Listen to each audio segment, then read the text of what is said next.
Hey guys, welcome back to World Mechanics. If you guys have a Mazda CX-9, okay, give me 1 second. I'm going to show you what we'll be doing. And you guys trying to find, locate and see how to replace water pump, stay with us, we're going to explain that. So if you have the 3.5, 3.7 engine, the video will be very helpful to you.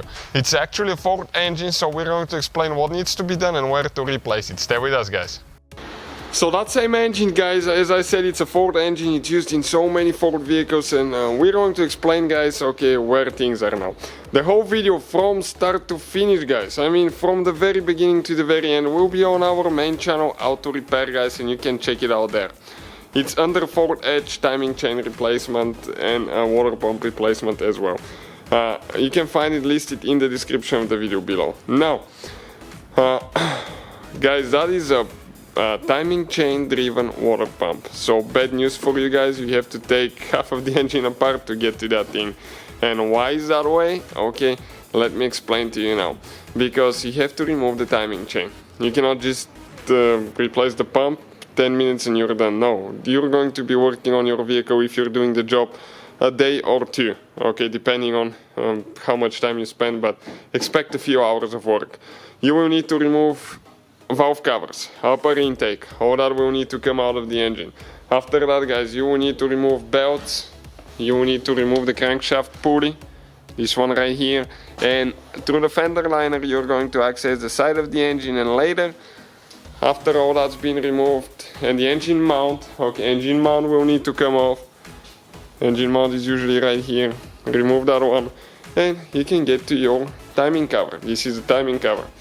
And you can see, guys, we did the terrible mistake of breaking ours because that timing cover is glued with silicone to the engine, and if it's not glued correctly you're going to leak oil. So later you need to clean all that and reseal it really good.